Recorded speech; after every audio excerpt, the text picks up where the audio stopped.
Buenas tardes, hermanos. Es un privilegio poder volvernos a reunir. Creemos y Dios mediante, esta va a ser la última vez que nos vamos a ver a través de las redes sociales. Pensamos y creemos que la próxima reunión vamos a poder compartir juntos en comunión y vamos a poder partir el pan y beber juntos de la copa y testificar que nuestro Señor, aquel que fue partido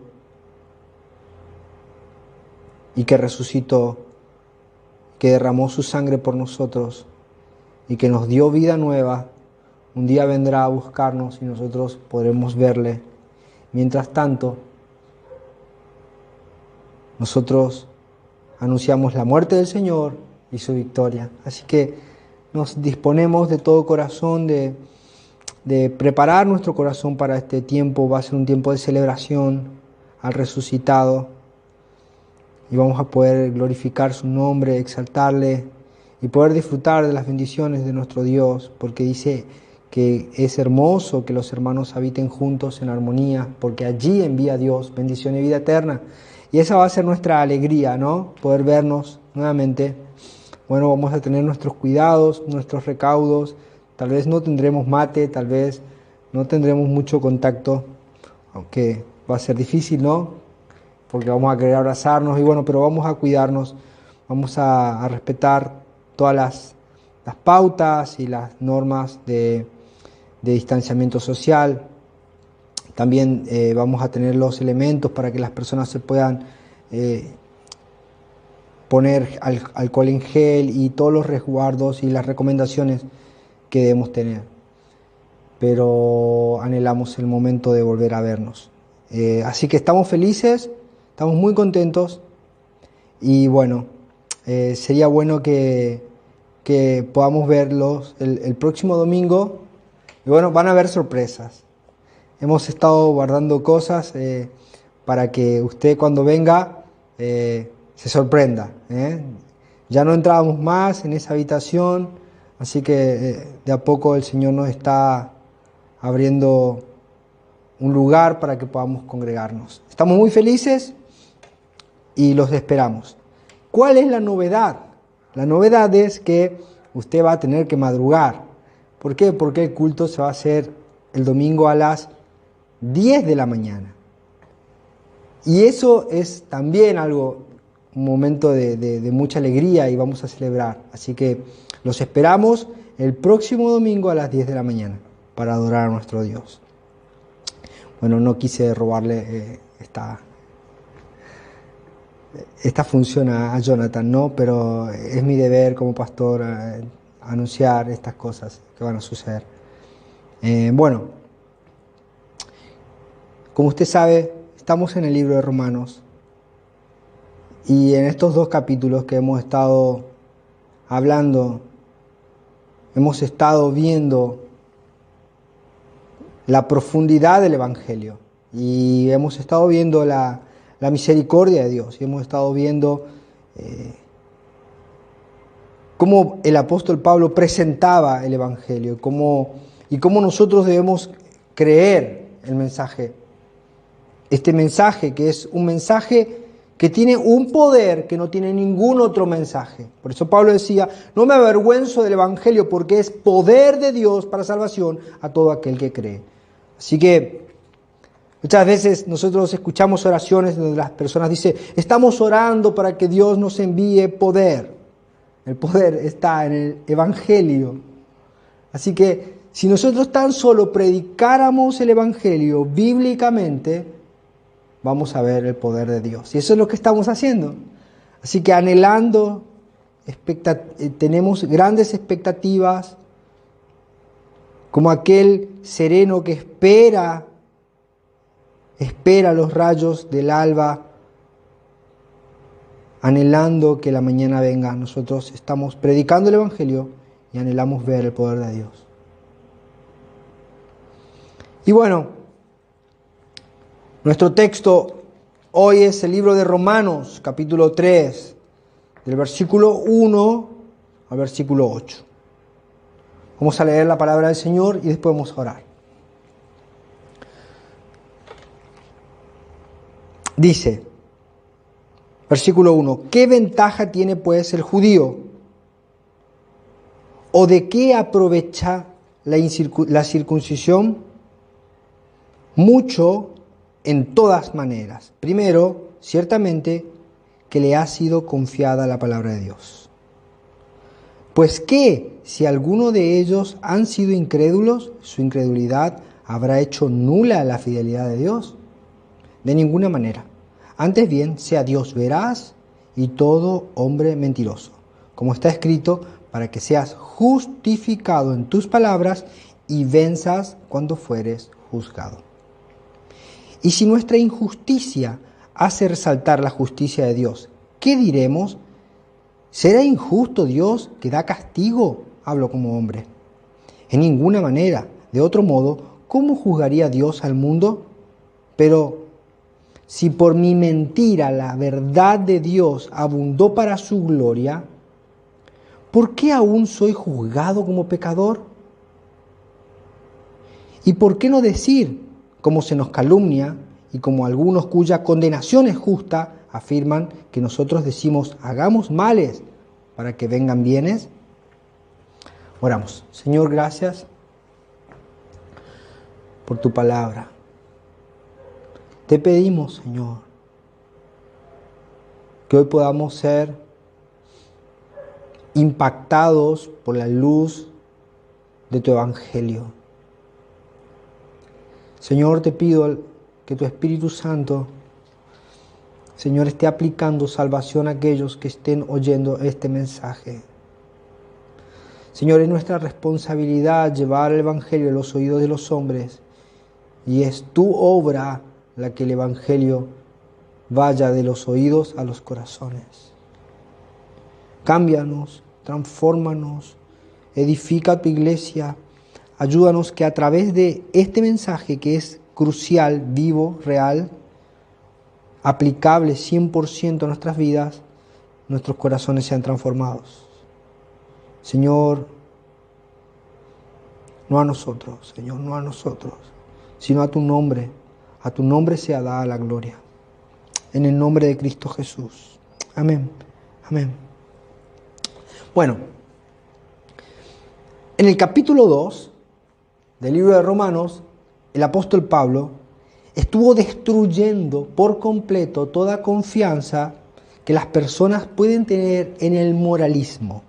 Hemos estado explicando que el moralismo es ese pensamiento que tienen las personas que creen que a través de cumplir obedientemente o ser obedientes en una religión, estas personas podrían ganarse su salvación. Así que Pablo destruye esta expectativa y habla directamente hacia los judíos, y él está exponiendo el Evangelio. Pero claro, cuando él expone el Evangelio, hay muchas mentes que están escuchando el mensaje que son mentes no regeneradas. Son personas a las cuales todavía les está vedado el Evangelio. Entonces, cuando escuchan esto, en vez de responder en obediencia a la palabra de Dios, se rebelan y empiezan a oponerse al Evangelio. Y ese es el estado natural del hombre, esa es la condición de todos los hombres. Por ejemplo, cuando nosotros vemos en el libro de Génesis, vemos que cuando Adán se esconde detrás de la higuera, entre los arbustos, la humanidad entera se estaba escondiendo con Adán. Y ahí los hombres tejemos nuestras ropas porque nos vemos desnudos y tratamos de justificarnos, pero de ninguna manera el hombre, la raza caída, busca a Dios, sino que se esconde de Él. Y una de las cosas que más utiliza el hombre para esconderse de Dios es la vida religiosa. Los hombres creen que pueden justificarse delante de Dios teniendo una vida religiosa, una vida de obediencia a alguna religión. Pero el Evangelio de Pablo, que se apoya en la enseñanza de su Señor que lo derribó de su arrogancia, yendo de camino a Damasco, Pablo entendió ese Evangelio. Así que Pablo empieza a expresar este Evangelio en el libro de Romanos, que nosotros estamos viendo. Y él deja a los hombres, a todos los hombres, en la misma condición en que se encontró él mismo cuando se encontró con Cristo. Pablo deja a todos los hombres derribados y desde el suelo diciendo: ¿quién eres, Señor? ¿Quién eres? Reconociendo a Jesucristo como Señor. Entonces él tiene este evangelio, un evangelio que despoja a todos los hombres y pone a todos los hombres en la misma condición. No importa cuán bueno seas moralmente, todos estamos destituidos de la gloria de Dios. Pero no todos aceptan este mensaje alegremente, ¿no? El evangelio de la gracia de Dios tiene como único fin mostrar la gloria de Dios y exaltar a Dios por sobre todas las cosas. Y cuando Dios es exaltado, el hombre debe ser humillado. Pero no hay nada más ofensivo para un religioso, para un fariseo, que decirle que toda su moralidad no puede salvarlo. Y eso es un golpe muy difícil de asimilar y que ofende. Así que el moralismo se resiste a morir, no acepta que su conocimiento intelectual, teológico, no lo hace mejor que el peor de todos los pecadores de la tierra. Así que cuando Pablo expone este evangelio, Pablo empieza a despertar un cierto tipo de recelo. Y la gente empieza a preguntarse y a cuestionarlo. Bueno, yo para poder adentrarme en el tema, quisiera contar una ilustración, ¿no? Nosotros como familia tenemos nuestros devocionales familiares y bueno, leemos una porción de la palabra de Dios y nosotros tenemos dos hijas maravillosas, dos regalos que el Señor nos dio. Bueno, la más chiquitita tiene 2 años y bueno, no entiende mucho, ¿no? Y tratamos de tenerla ahí media sujeta para que entienda, ¿no? Pero la otra tiene 10 años. Y sabe, ella está entrando en la adolescencia y cualquier cosa que nosotros hagamos o cualquier relato que nosotros vamos a dar a Yemima, que es nuestra hija, debe ir enmarcado dentro de 4 preguntas y esas preguntas deben estar claramente respondidas dentro de todo lo que hacemos. Cuando nosotros hablamos con Yemima, el marco sobre el cual nosotros hablamos con ella debe ser qué, cómo, cuándo, dónde y por qué. Ella siempre tiene preguntas de todo, para todo y en todo momento. Pero porque es normal, porque los niños cuando entran en esa etapa se les llama como que es la primavera de la mente y ellos están muy curiosos y quieren saber todas las cosas, ¿no? Así que yo después de mucho tiempo de tener devocionales con ella, yo cuando empiezo a contar la historia, yo me doy cuenta que en qué momento ella va a empezar a preguntar, ¿no? Así que bueno, es muy curioso, pero en el último tiempo, para que no me interrumpa, le digo, mira, yo voy a leer el texto, voy a voy a contar la historia y cuando termine te voy a dar un tiempo para tus preguntas. ¿No? Pues yo sabía, con el paso del tiempo, yo ya sabía en qué momento ella iba a empezar a preguntar cosas, ¿no? Bueno, este es exactamente lo que le pasaba al apóstol Pablo. El apóstol Pablo ya era un hombre maduro, ya había pasado un buen tiempo predicando el Evangelio, así que él ya tenía muy vivida la experiencia de que cuando predicaba este Evangelio había cosas que la gente empezaba a preguntarse. Entonces él, como ya previendo lo que iba a preguntar, en el libro de Romanos, él expone las preguntas que él estaba seguro que le hubiera hecho cuando él predicaba el Evangelio. Así que Pablo, como si fuera que le está hablando a un niño, él ya sabía lo que le iban a preguntar. Así que Pablo, a la distancia, como si escuchara que las preguntas empezaban a surgir después de su relato, él empieza a responderlas para que estas personas también tengan la posibilidad de no caer en el error. Es como si Pablo dijera, bueno, tiempo de preguntas. Y empieza a responderlas. Pero acá es importante, ¿no? Acá es muy importante. Vamos a ver, a lo largo de este texto, vamos a ver que si respondemos estas dos preguntas, la pregunta número 1, ¿quién pregunta? Si nosotros respondemos ¿quién pregunta?, nosotros vamos a ver si nosotros haríamos esa misma pregunta. Y la segunda cosa es ¿qué pregunta? Si nosotros vemos qué se está preguntando, nosotros podemos ver si nosotros hacemos esas mismas preguntas. Y en base a esas respuestas, el Señor va a hablarnos.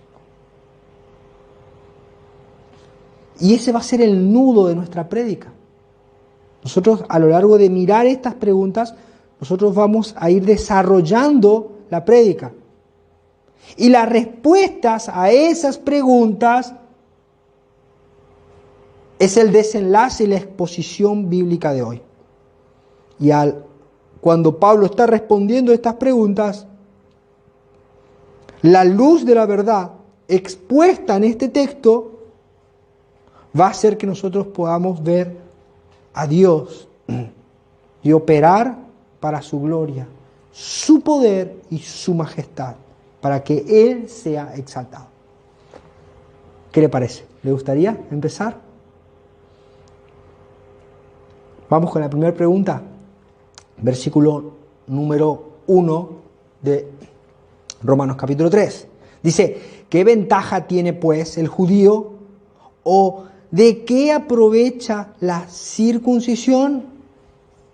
Pablo había estado hablando de los moralistas que no podían llegar a ser salvos por tener una religión bíblica, ni por tener una marca externa que lo identificara con el pacto de Dios, como sus hijos y su pueblo. Claro, la persona que escuchaba esto y se había esforzado toda su vida para vivir una vida de acuerdo a lo que la palabra de Dios le decía, y que además era descendiente de Abraham por medio de la carne, decía, al final, ¿qué beneficio tiene que yo haya vivido toda mi vida tratando de obedecer la palabra de Dios y ahora me dicen que soy condenado igual que otra persona? Pablo, en realidad, lo que estaba diciendo es que ser judío o ser del pueblo de Dios o descendiente de Abraham o hijo de Dios no tenía que ver con una religión externa, sino con una conversión interna. Porque dice Romanos capítulo 2, no es aquel judío el que lo es externamente, sino el que es internamente con la circuncisión del Espíritu Santo de Dios. Pablo decía que los judíos eran aquellos que habían recibido la alabanza de Dios, que Dios decía que ellos eran sus hijos. Y esto es una obra totalmente de Dios. Hebreos capítulo 2, versículo 11 dice, porque el que santifica y los que son santificados, de uno son todos, por lo cual no se avergüenza de llamarlos hermanos. ¿Qué dice el autor de Hebreos? Dice que Dios está diciendo, Dios está hablando y dice, este es mi hijo el que santifica y estos son mis hijos que son santificados por él. Así que Pablo está hablando de que al que Dios confiesa como su hijo, este es verdaderamente un hijo de Dios. Esto lo confirma el libro de Juan, en el capítulo 1, versículo 12, dice, mas a todos los que le recibieron, a los que creen en su nombre, les dio la potestad de ser hechos hijos de Dios. Estos hombres son transformados internamente. ¿Por qué? Porque Dios los llama por su nombre. Pero había algunos que no podían aceptar o asimilar esta verdad. No les gustaba la idea, ¿no? Y se hacían la pregunta, pero entonces, ¿qué ventaja tiene el ser judío? ¿O qué aprovecha la circuncisión? La pregunta actual ahora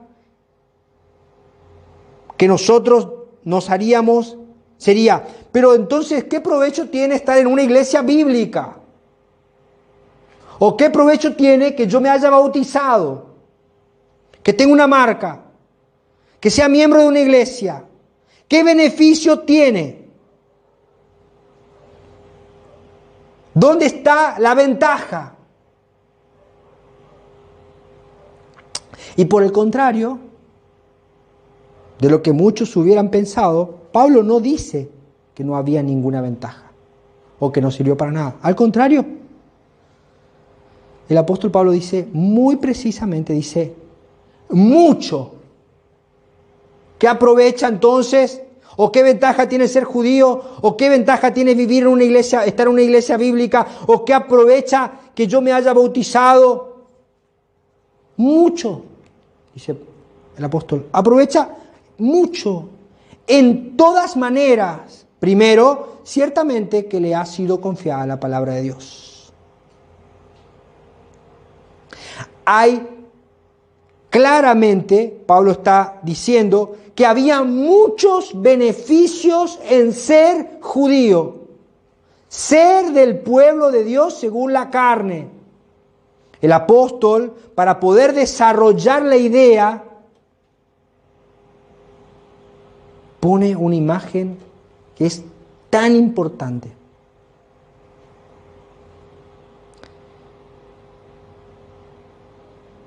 Y dice, fíjense esto, dice, él pone una ilustración que dice, enumera, ¿no? Mucho en todas maneras. Dice, primero, y pone un ejemplo que es tan importante, es tan elevado, que no necesitan más otros ejemplos. Entonces dice, ¿en qué beneficio hay en ser judío? Dice, mucho, en todas maneras. Primero, pone un ejemplo y con ese ejemplo es suficiente. Termina su respuesta. Y fíjense cuál es el beneficio que Pablo enumera como un beneficio que es suficiente. Es como si él dijera, voy a dar un ejemplo y ya no hace falta que diga más nada. ¿Cuál es el ejemplo? Dice, primero, ciertamente que les ha sido confiada la palabra de Dios.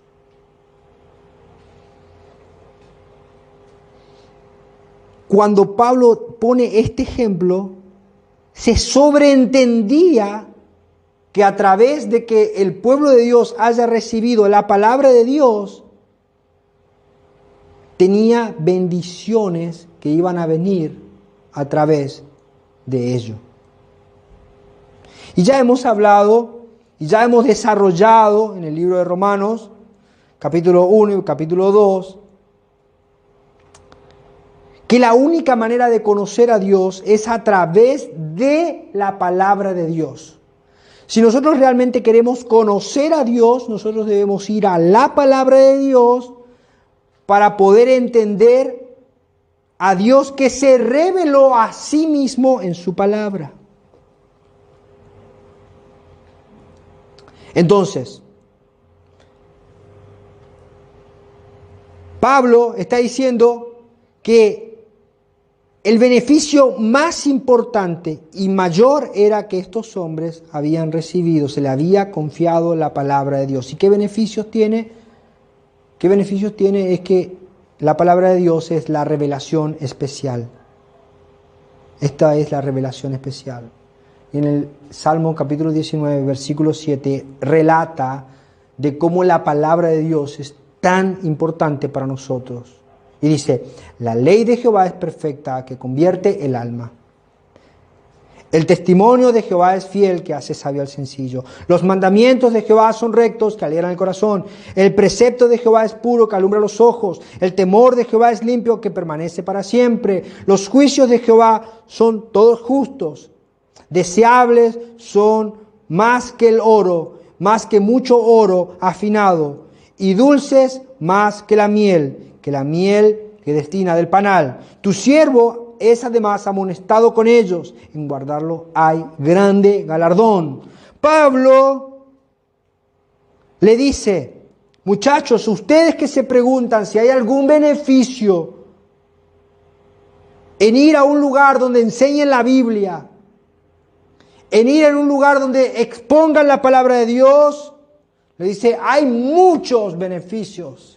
Muchos beneficios.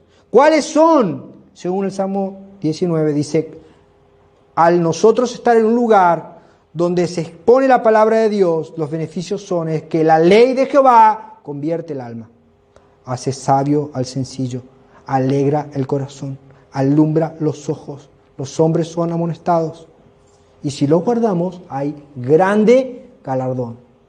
Así que Pablo es claramente muy sabio al poner un solo ejemplo, que es que el beneficio que tenían estos hombres de tener la palabra de Dios era muy grande. Y acá quiero hacer una pausa, porque hay muchos algunos que piensan, y muchas veces nosotros venimos de congregaciones en las cuales nos enseñaban que en el Antiguo Testamento los hombres eran salvos por obras. ¿Usted escuchó eso alguna vez? Y que ahora en el Nuevo Testamento nosotros somos salvos por gracia. Pero eso es un error. Eso es un error. Eso es un error. Siempre, siempre el hombre fue salvo por gracia, por medio de la fe. Cuando nosotros vemos el libro de Éxodos, del capítulo 1 al versículo 18, nosotros vemos cómo Dios interviene para salvar a un pueblo que Él decide hacerlo su pueblo. Y decide salvarlo porque Él le había prometido a Abraham que lo haría. Entonces nosotros vemos del capítulo 1 al capítulo 18, Dios interviniendo, afectando a la nación más grande del planeta en ese momento, y libera a Israel. Y lo hace por gracia. Israel no hizo nada. Es más, ni siquiera conocía la ley, porque no se la había dado. Entonces, acá nosotros vemos que Dios siempre salva por gracia y por misericordia y porque a Él le place hacerlo. Y después, en una de las intervenciones en las cuales Moisés se presenta ante Faraón, Moisés le dice: así dice el Señor, deja ir a mi pueblo para que me adore en el desierto. Siempre fue por gracia. Dios saca a su pueblo por gracia y después le da la ley. Y ahí nosotros vemos en Éxodo capítulo 20, que es el prólogo de los 10 mandamientos, fíjense lo que dice el Señor. Y habló Dios todas estas palabras diciendo: yo soy Jehová tu Dios, que te saqué de la tierra de Egipto, de casa de servidumbre. ¿Por qué lo sacó? ¿Qué hizo Israel? Nada. Y después dice: no tendrás dioses ajenos delante de mí. Empiezan los 10 mandamientos. Israel no hizo nada para ser salvo, solamente debió creer en este Dios que lo llamaba. Solamente tenía que creer. Dios los estaba llevando a la tierra que le había prometido a Abraham que se la daría. Dios liberó a su pueblo por gracia y después les da los 10 mandamientos, les da la ley. ¿Para qué? ¿Para qué le da la ley? Para que si guardan estos mandamientos le iría bien. ¿Por qué? Porque a través de guardar los mandamientos, las otras naciones conocerían a Dios. Porque esta nación iba a ser una nación santa, un sacerdocio que iba a presentar a Dios a las otras naciones. Para eso fue dada la ley.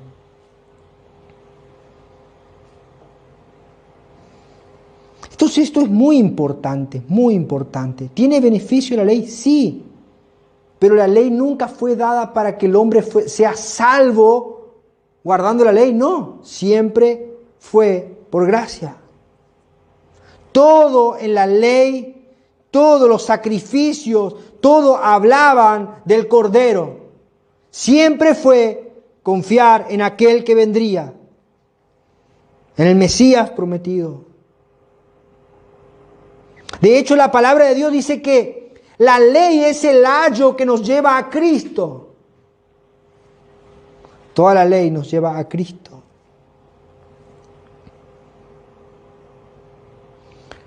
No existe ese concepto que nosotros lo entendimos mal, que decimos que antes éramos salvos por obras. Nadie fue salvo jamás por obras. Nadie puede ser salvo por guardar la ley, porque no hay justo ni aún uno.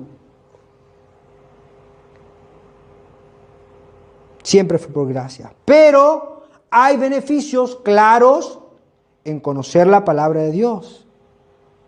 Claro que hay beneficios en guardar la ley. Claro que somos bendecidos cuando obedecemos la ley.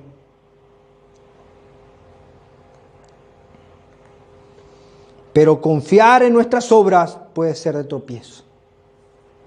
Entonces la primera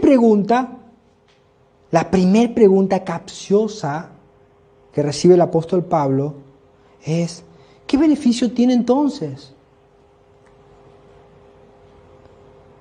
La primera pregunta va en contra de la palabra de Dios.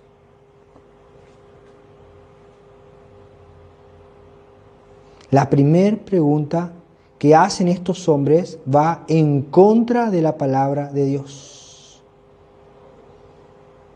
Entonces, ¿de qué sirve guardar, vivir una vida o estar en una congregación bíblica? ¿De qué sirve? La primera pregunta, la raíz está en poner en dudas la palabra de Dios. Poner en duda los beneficios que Dios nos da a través de su palabra. Poner en duda la bondad de Dios. Así que Pablo le dice, hay muchos beneficios, pero siempre, siempre, siempre es por gracia, por medio de la fe. Así que debemos analizar.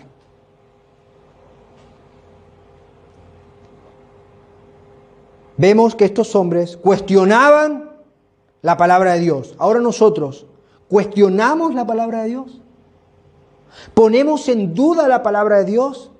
¿Buscamos beneficios en la palabra de Dios? ¿Buscamos conocer a Dios en la palabra de Dios? ¿Reconocemos que su palabra es beneficiosa para nosotros? ¿Entendemos que cuando guardamos sus mandamientos tenemos grande galardón? Entendemos que a través del conocimiento de su palabra nosotros podemos ver que siempre fue su elección, siempre fue su poder, siempre fue su misericordia y nunca fueron nuestras obras. ¿Podemos entender eso? Si podemos entender esto, seguramente no hubiéramos sido de aquellos que levantaban la mano para oponerse a Pablo, oponerse al Evangelio. Versículo 3, la segunda pregunta. ¿Qué pues si alguno de ellos han sido incrédulos? ¿Su incredulidad habrá hecho nula la fidelidad de Dios? Pablo responde, de ninguna manera, antes bien sea Dios veraz y todo hombre mentiroso, como está escrito, para que seas justificado en tus palabras y venzas cuando fueres juzgado. Aquí hay otra pregunta muy fuerte. Pablo dejó muy en claro que si no teníamos fe, no podíamos alcanzar las promesas de Dios. Entonces estos hombres le dicen que hubieron hombres que no tuvieron fe. Entonces decían, bueno, si estos hombres no tuvieron fe, entonces, ¿será que Dios fue infiel?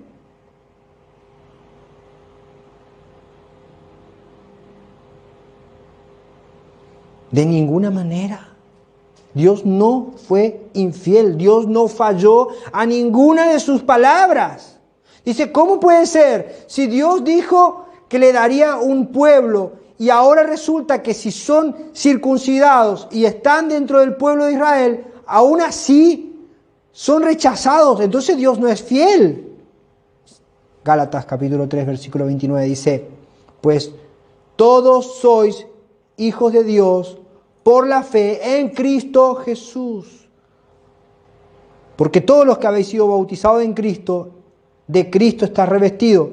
Ya no hay judío ni griego, no hay esclavo ni libre, no hay varón ni mujer, porque todos sois uno en Cristo Jesús. Y vosotros sois de Cristo, ciertamente.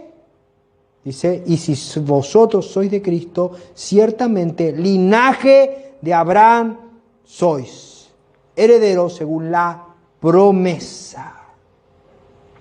Pablo dice, Dios no falló, de ninguna manera, de ninguna manera.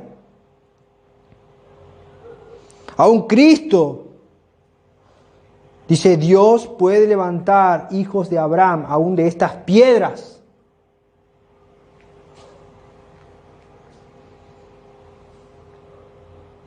¿Y cómo argumenta Pablo para defender esta postura de que Dios sí es fiel? Él se basa en la confesión de un penitente. Las palabras, para que seas justificado en tus palabras y venzas cuando eres juzgado, salen de los labios del rey David, envuelto en la noche más oscura de su vida. Había sido confrontado por el profeta Natán y su pecado había sido expuesto. Allí dice, Señor, todo hombre mentiroso, todo hombre es mentiroso y tus palabras siempre vencen. Este hombre no solamente había caído en adulterio, sino había querido tapar el embarazo, llamando al marido de esta mujer para que tenga relaciones con su mujer y quede embarazada. Después mandó matar a ese hombre. Este hombre que dirigía al pueblo de Dios, aún él quería impartir justicia hasta que Natán le dice: tú eres ese hombre.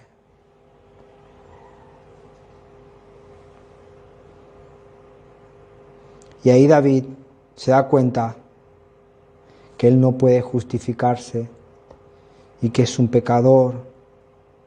Y dice: yo solo debo someterme y debo confiar en que cuando Dios es exaltado, cuando su verdad es exaltada, yo soy beneficiado. ¿Qué está diciendo el apóstol Pablo? El apóstol Pablo está diciendo que cuidado cuando nosotros pensamos que Dios no es fiel. Tengamos mucho cuidado cuando tenemos pensamiento de decir: no, Dios no está siendo fiel con nosotros. Si nosotros pensamos así, tenemos que también evaluar que Dios podría estar preguntándonos a nosotros: ¿y tú eres fiel?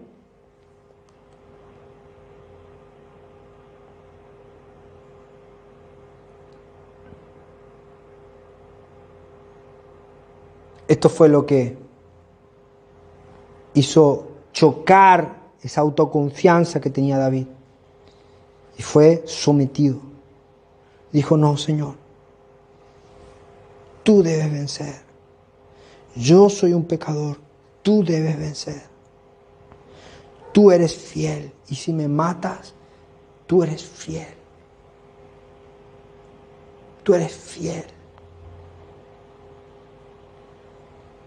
La segunda pregunta que hacen estos hombres es una pregunta capciosa en contra de la fidelidad de Dios.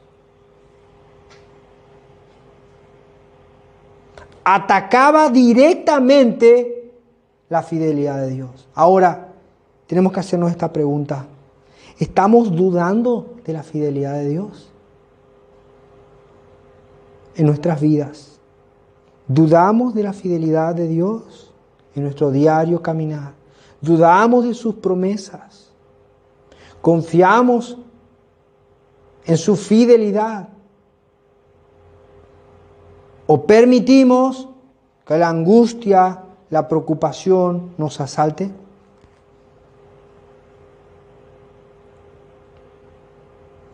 Versículo 5.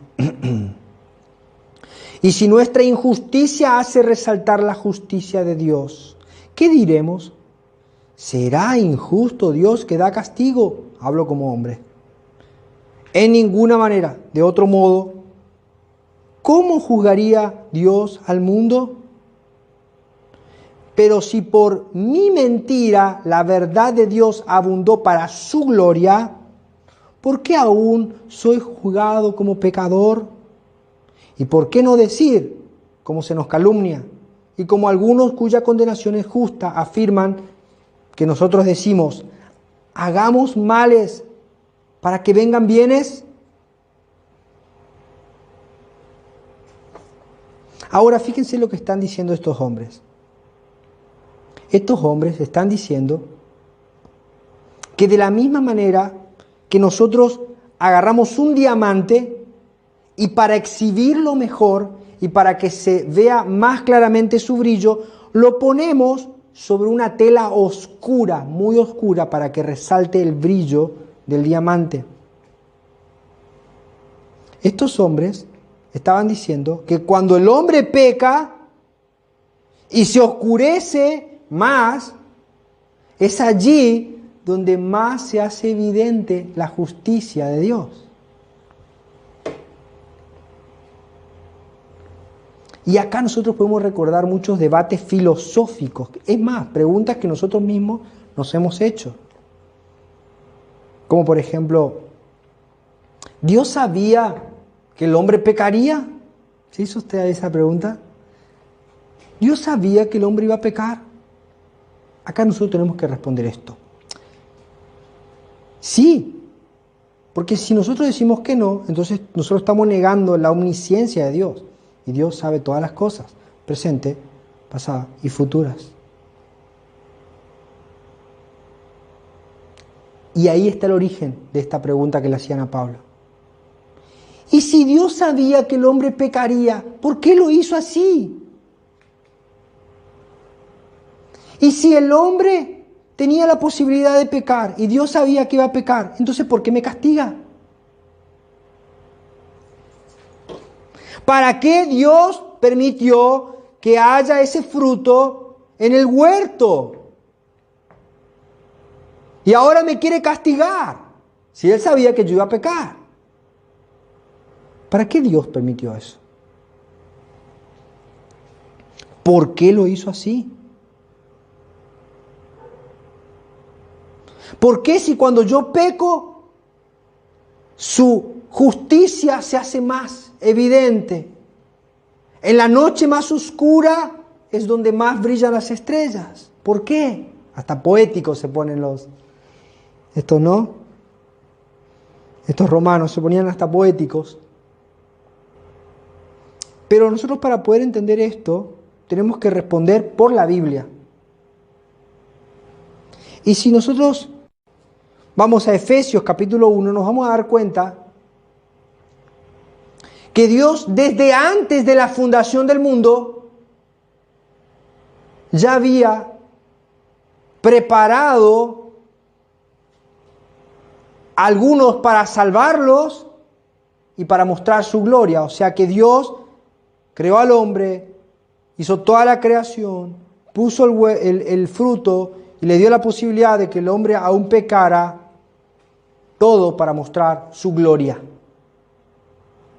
La gloria de su creación, la gloria de su gracia, la gloria de su perdón, mostrar su ira con aquellos que no se arrepienten, para mostrar su gloria.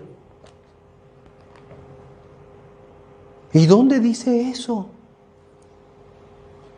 Efesios capítulo 1 versículo 3 dice: bendito sea el Dios y Padre de nuestro Señor Jesucristo, que nos bendijo con toda bendición espiritual en los lugares celestiales en Cristo. Fíjense lo que dice acá, versículo 4.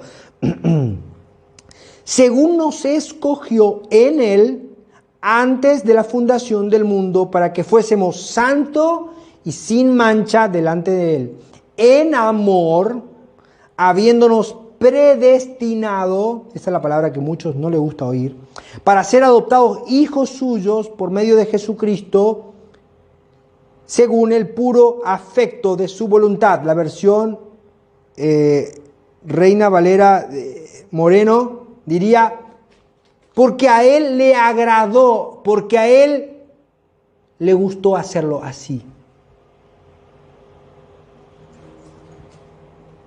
¿Para qué? Y ahí está el para. ¿Para qué Dios nos escogió, nos predestinó para ser santificados en Cristo? ¿Para qué? ¿Para qué? Para alabanza de la gloria de su gracia, con la cual nos hizo aceptos en el amado, en quien tenemos redención por su sangre, el perdón de pecados según las riquezas de su gracia. Así que nosotros podemos ver que estas preguntas filosóficas lo único que hacen es querer poner en duda la soberanía de Dios. Dios decide hacer la creación para mostrar su gloria. Los cielos cuentan de su grandeza. Un día anuncia otro día de su hermosura y su majestad. Todo fue creado por Él, porque es de Él y para Él. Así que nosotros vemos que Dios ya desde antes de la creación había elegido a algunos para salvarlo. ¿A quién salvaría para mostrar su gracia? siempre es para mostrar algún atributo de su grandeza. Algunos los predestinó, los escogió desde antes de la fundación del mundo para que sean salvos. ¿Para qué? Para mostrar su gracia. A Faraón endurece para mostrar su gloria al mundo entero. Y con los incrédulos, dice, ¿y qué? Si Dios, queriendo usar del mismo barro, usa algunos para gloria y otros para destrucción. Él hace lo que quiere. Y en aquellos que no creen y no aceptan el Evangelio, Dios va a mostrar su justicia, su santidad y su ira. El Evangelio no se trata de nosotros, el Evangelio se trata de Dios. Dios es manifestado. Su amor, su gracia, su misericordia, su poder, su justicia, su santidad, su ira. El Evangelio es Dios. Pero por otro lado, aunque Dios sabía que nosotros pecaríamos, eso no excluye nuestra responsabilidad, porque fuimos nosotros los que pecamos. ¿No? Parece muy obvio, pero hay gente que no lo quiere entender. Y si Dios no castigara, sería injusto. Pero estos hombres insistían, decían, pero cuando yo peco, Dios se muestra más grande, más poderoso, más misericordioso. Así que voy a seguir pecando para que Dios muestre más su poder. Yo recuerdo, fui mucho tiempo pastor de un equipo de músicos, ¿no? Y hay un testimonio que siempre me quedó grabado de un chico que era ministro de alabanza y estaba en el equipo de la alabanza y me dice un día que él quería incursionar en la música secular. Quería dejar un chico que había vivido toda su vida dentro de una familia cristiana, había servido desde niño en el ministerio y de repente llega un momento donde dice, yo quiero salir a predicar. Quiero ir a tocar una banda secular en los boliches y quiero poder testificar. Quiero estar ahí donde están los pecadores para predicarle, ¿no? Bueno, al poco tiempo ese chico incurrió en las drogas, en pecados sexuales y hasta tenía miedo de haber sido infectado con una enfermedad de contagio sexual. Entonces al poco tiempo viene arrepentido, ¿no? Llorando, asustado, preocupado, porque él decía, ¿no? Que quería ir a hacer luz en este lugar, ¿no? Y cuando llega yo le vuelvo a preguntar, ¿pero por qué lo hiciste? ¿Por qué te fuiste? Me decía, yo quería tener un testimonio. ¿Qué? Sí, porque yo siempre escuchaba que había personas que decían que se fueron al mundo y pecaron y después volvieron y Dios les perdonó. Y yo entendía que ahí es donde más se mostraba el amor de Dios. Yo decía, yo no entendía, tenía ganas de agarrar el... Decía, no, amigo, ese no es el testimonio. El testimonio sería que nosotros podamos haber sido como Samuel, que toda su vida pasó sirviendo a Dios. Eso es un testimonio. Ahí es donde se muestra la gloria de Dios. No en que nosotros nos revolcamos en el pecado y venimos a Dios como diciendo, otra vez, ¿me perdonás lo mismo? Porque ahí es donde vos te mostrás bueno, ¿no? A veces somos como si fuera que le obligamos a Dios a que nos perdone y estamos ofendiéndolo una y otra vez.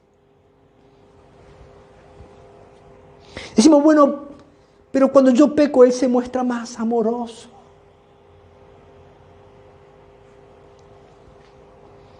La tercera objeción es en contra de la justicia de Dios y lleva a que los hombres vivan una vida libertina y de pecado. Así que nosotros, al ver este texto, podemos sacar conclusiones, ¿no?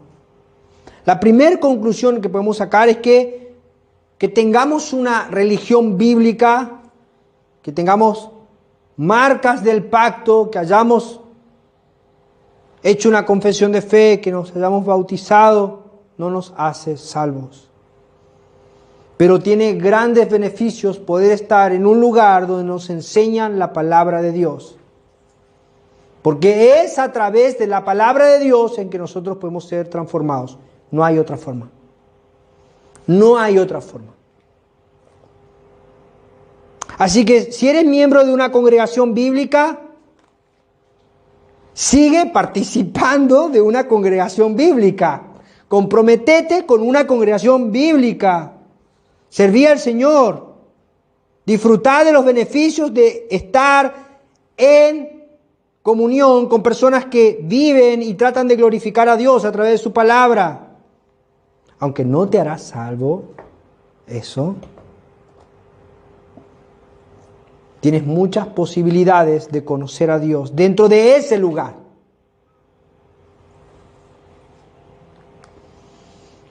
Pero eso va a ocurrir no porque te sepas 5 doctrinas, no porque seas un erudito en la palabra, no porque confíes en tu buena moral, vas a ser salvo. Siempre por gracia. Siempre por gracia. Siempre por su amor, por su misericordia. Porque éramos esclavos en Egipto, éramos esclavos del pecado y Dios nos sacó y nos dio libertad de la esclavitud del pecado a través del Cordero inmolado. Y ahora ya no nos llevó a un monte, sino que escribe sus palabras en nuestras mentes y en nuestros corazones. Siempre fue por gracia. Siempre es una obra sobrenatural. Así que no te desentiendas. Debes comprometerte. Pero debemos entender que estas mentes que cuestionaban a Pablo siempre van a estar. Y estas mentes siempre van a reclamar sus derechos. Siempre quieren mostrarse por sobre otros. Siempre quieren criticar al otro. Buscar la paja en el ojo ajeno. Si nuestra confianza está puesta en alguien que no es Cristo, estamos absolutamente condenados. No importa qué cargo tengamos en la iglesia, estamos condenados. Perdidos absolutamente. Así que ahora podemos analizar, ¿no? ¿Cuáles fueron las preguntas que hacían estas mentes carnales, estas mentes reprobadas? ¿Qué era lo que cuestionaban? Cuestionaban la palabra de Dios, sus beneficios. ¿Cuestionamos la palabra de Dios? ¿Qué rol le damos a la palabra de Dios en nuestras vidas? ¿Es realmente importante para nosotros la palabra de Dios? La segunda cosa que cuestionaban estos hombres era la fidelidad de Dios.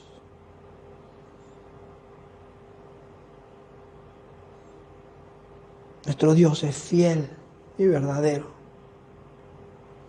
Él es fiel y verdadero. Dice su palabra, si nosotros somos infieles, Él permanece fiel. Él no puede negarse a sí mismo. Dios es fiel. Somos nosotros los infieles.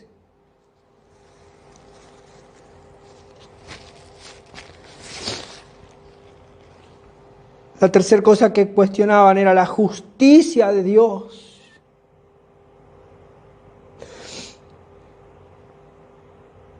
¿Cómo nos atrevemos a cuestionar a Dios?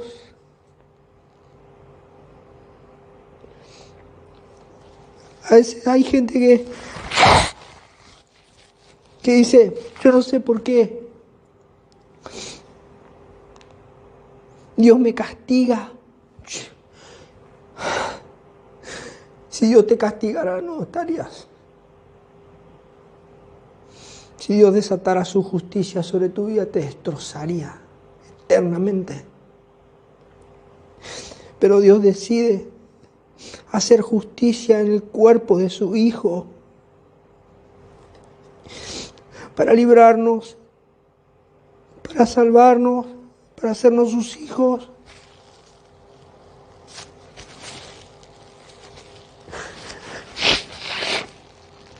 No puedo entender esos hermanos que cuestionan la justicia de Dios. No puedo entender a estas personas que ponen en tela de juicio a Dios. Y tampoco puedo entender a aquellos que apoyan una vida libertina. Nos acusan de decir que enseñamos que la salvación no se pierde y que abrimos una puerta al libertinaje. Jamás. Jamás. Nosotros creemos bíblicamente que la salvación no se pierde, porque es lo que entendemos en la palabra de Dios. Ahora, deberíamos cuestionar si realmente han sido salvos estos que dicen que practican el pecado sin sentir culpa. Pablo dice, su condenación es justa.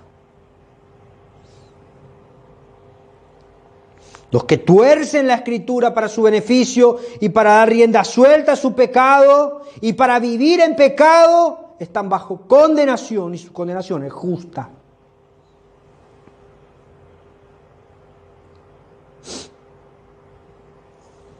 Ahora yo quisiera llamar a la reflexión, porque ciertamente en algún grado nosotros siempre cuestionamos, siempre tenemos preguntas en nuestra carne.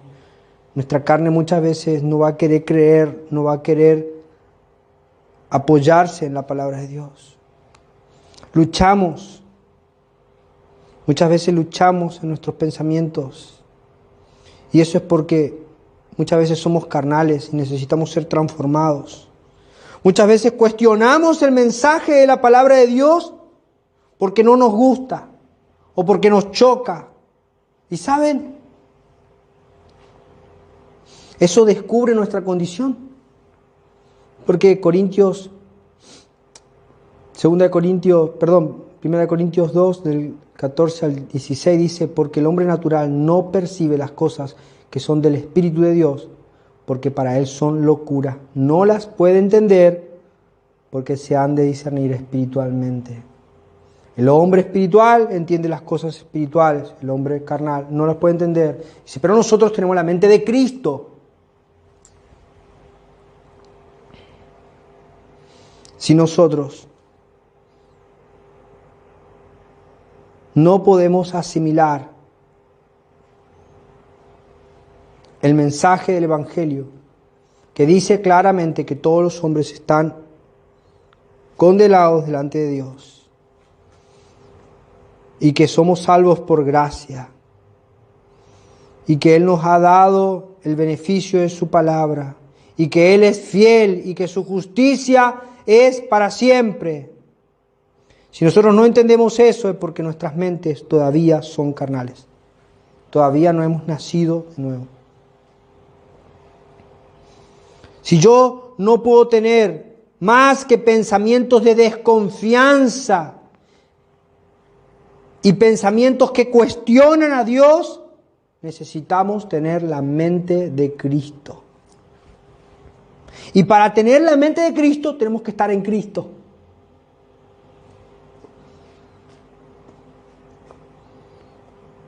Porque si alguno está en Cristo, nueva criatura es. Las cosas viejas pasaron. He aquí, todas son hechas nuevas. Debemos ir a Cristo. Debemos ir a Cristo. Y pensaba, me acordaba de un himno tan maravilloso.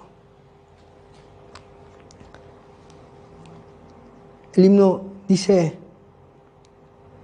tal como soy, Dice, tal como soy, sin más decir, ya no tengo cuestionamientos, ya no quiero cuestionar a Dios, ya no quiero ir en contra de su verdad, ya no quiero poner en duda su fidelidad, ya no quiero ir en contra de su justicia, tal como soy, sin más decir que a otro yo no puedo ir. Y tú me invitas a venir, bendito Cristo, vengo a ti. Tal como soy, sin demorar, Señor, ya no voy a poner cuestionamientos, ya no voy a resistirme, ya no quiero vivir una vida libertina, ya no puedo vivir un instante más separado de ti. Tal como soy, sin demorar, del mal queriéndome librar, tú solamente puedes salvar. Bendito Cristo, vengo a ti. Tal como soy en aflicciones, expuesto a muerte y perdición, buscando vida, paz y perdón, bendito Cristo, vengo a ti. Tal como soy, tu grande amor me vence y con grato ardor servirte quiero, mi Señor, bendito Cristo, vengo a ti. Si hay cuestionamientos en tu mente y en tu corazón en contra de la palabra de Dios, en contra de la fidelidad de Dios, en contra de sus bondades, en contra de su justicia, en contra de su evangelio, en contra de su generosidad y de su bondad, es muy probable que tu corazón todavía no haya sido convertido. Ven y rompe tu corazón sobre la roca de los siglos. Ven a Cristo. Señor, te doy gracias.